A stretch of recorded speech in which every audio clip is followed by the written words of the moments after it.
What if the very thing you are desperately avoiding is the one action that could stop your pain from getting worse? What if staying still feels safe, but is silently accelerating the damage to your spine without you realizing it? Herniated disc pain does not arrive quietly. It comes suddenly, sometimes with a sharp sting in the lower back, sometimes with a dull ache that creeps down the leg, and in that moment, fear takes over. Many people freeze, not just physically, but mentally. They stop moving. They stop walking. They stop trusting their own bodies. What if every step makes it worse? What if movement is the very thing that destroys the spine even faster? These questions haunt millions of people every day, silently shaping their choices and limiting their lives. And here is the shocking truth. Most patients never hear. Doing nothing may be far more dangerous than moving. Run-Force Mindset warmly welcomes you. Today's topic may challenge what you believe about pain, rest, and recovery. Herniated disc disease is no longer a condition of old age. It is affecting younger and younger people, often those who sit too long, move too little, and fear movement once pain appears. The instinct to rest feels logical, even safe, but logic can be misleading when the body is involved. What if the very habit you rely on for protection is quietly pushing your condition in the wrong direction? What if walking, something so simple and overlooked, holds the key to slowing the damage rather than accelerating it? Before we go any further, if you value clear, honest health insights that help you reclaim control over your body, please subscribe to the channel. Your support gives us the motivation to continue creating meaningful content like this. Now, here is a question for you to reflect on and answer in the comments. When facing herniated disc pain, complete rest is the safest choice.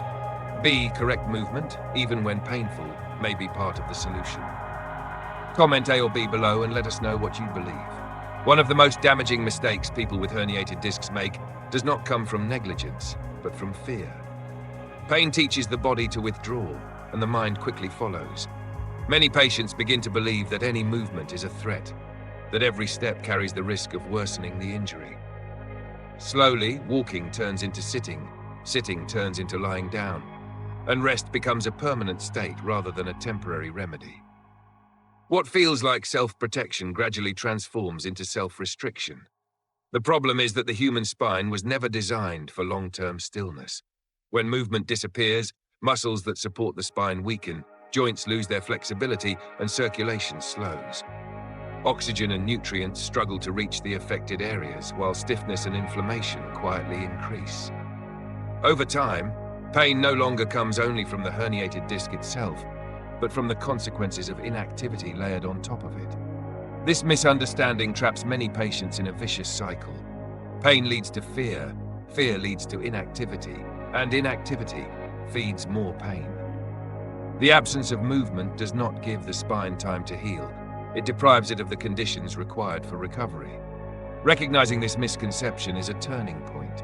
True healing does not begin with complete stillness, but with understanding that the right kind of movement can protect the spine rather than endanger it. When the fear of movement begins to loosen its grip, a new question naturally emerges. If movement is necessary, then which kind is safe? Among countless forms of exercise, walking stands out not because it is intense, but because it respects the body's limits while gently restoring function. For people with herniated discs, walking represents a rare balance between protection and progress. Walking does not demand sudden force, twisting, or impact. Instead, it follows the body's natural rhythm, allowing the spine to remain upright and supported, while muscles engage in a controlled, coordinated way. Each step sends a subtle signal to the nervous system that movement is still possible, still safe, and still beneficial. This reassurance is not only physical, but psychological. Walking helps patients rebuild confidence in their bodies, one step at a time. Unlike many exercises that require equipment, supervision, or specific environments, walking is accessible and adaptable. It can be adjusted in pace, duration, and intensity according to the individual's condition on any given day. This flexibility makes it especially valuable for long-term management rather than short-term relief. Most importantly, walking does not aim to push the body beyond its limits. It invites the spine back into motion gradually, reminding it how to function without aggression. For many patients, This simple act becomes the first meaningful step away from fear and toward recovery. The true value of walking for people with herniated discs lies not in how simple it looks, but in how deeply it influences the body from within. With each steady step, circulation improves, allowing oxygen and essential nutrients to reach muscles, joints, and spinal structures that have long been deprived by pain and immobility. This internal renewal helps calm inflammation and gradually eases the stiffness that often defines daily life with a herniated disc. Walking also strengthens the muscles that quietly protect the spine. Rather than placing stress directly on the injured disc, it activates surrounding muscle groups that share the workload and reduce excessive pressure. Over time, these muscles become more responsive and resilient, offering the spine greater stability during everyday movements. This support is subtle but powerful, forming a natural brace that no external device can truly replace. Beyond the spine itself, walking influences overall health in ways that indirectly support recovery. Maintaining a healthy body weight reduces constant mechanical strain on the lower back, while improved cardiovascular and respiratory function enhances endurance and energy levels. Regular walking also helps preserve bone density, lowering the risk of osteoporosis, which can complicate spinal conditions. Together, these benefits transform walking from a simple activity into a foundational habit for long-term spinal well-being. Walking becomes truly therapeutic for people with herniated discs only when it is done with intention and awareness. This is not about counting steps or chasing distance, but about respecting how the spine responds to movement. The body should move in a way that feels controlled and supported, never rushed or forced. A moderate pace is essential, with steps that feel natural rather than exaggerated.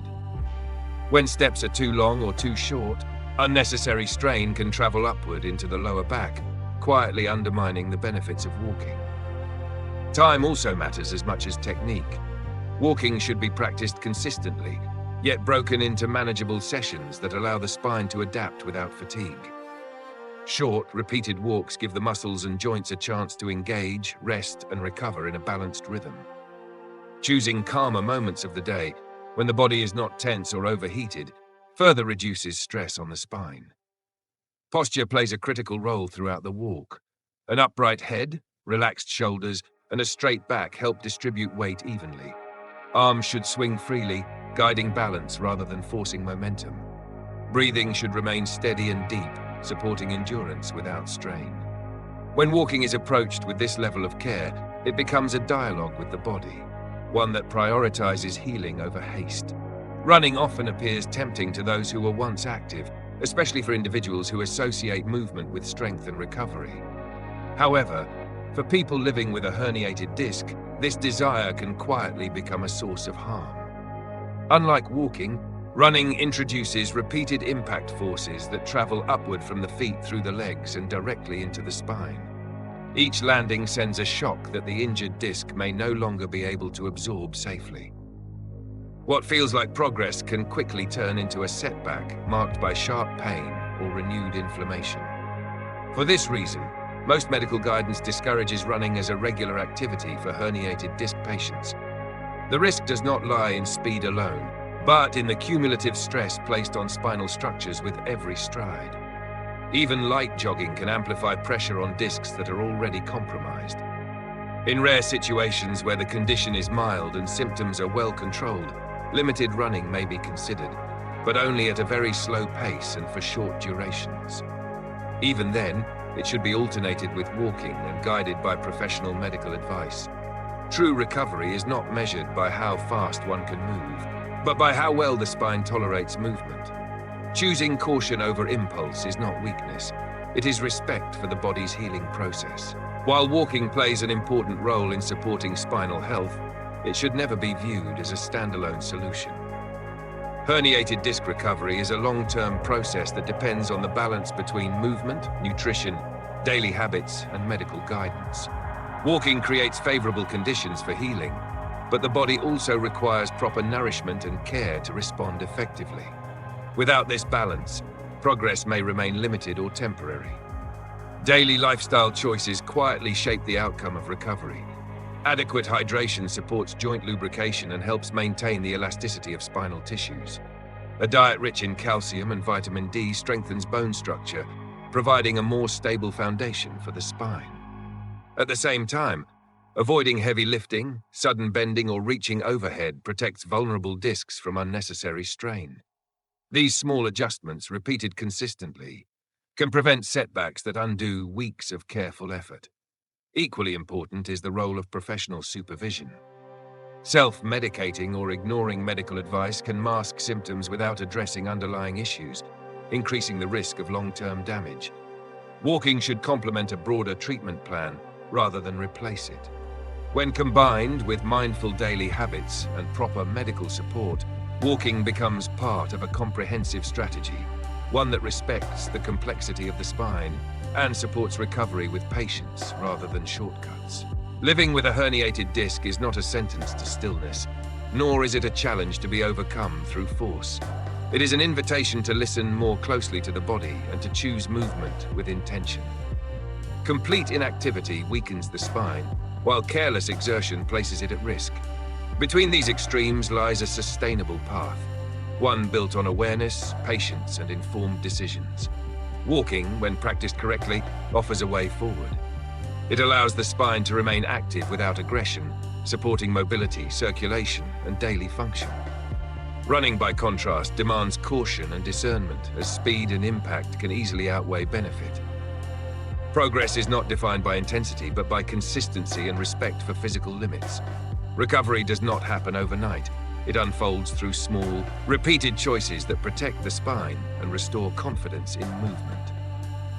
By embracing appropriate activity and thoughtful lifestyle habits, individuals with herniated discs can move beyond fear and toward long-term stability, strength, and a better quality of life. Living with a herniated disc ultimately teaches a lesson that goes far beyond physical pain. It reveals how easily fear can reshape our decisions, pushing us toward extremes, either complete inactivity or reckless effort, both of which work against true recovery. The journey toward healing is not about eliminating movement, nor about proving strength, but about learning moderation, awareness, and respect for the body's signals. Walking becomes more than an exercise. It becomes a reminder that progress is built through small, consistent actions rather than dramatic gestures. The deeper lesson here is simple but powerful. Sustainable improvement in life rarely comes from doing nothing or doing too much. It comes from choosing the right action at the right intensity, repeated patiently over time. This principle applies not only to physical health, but also to work, relationships, and personal growth. When faced with difficulty, gentle persistence often outperforms force. You can apply this lesson today by listening more carefully to your limits, making gradual changes instead of drastic ones, and trusting steady habits over quick fixes. Now, we'd love to hear from you. Do you believe progress comes more from patience or from pushing harder? Please share your thoughts in the comments so everyone can learn from different perspectives. And if you found this meaningful, consider subscribing to the channel to support and motivate us to create more valuable content in the future.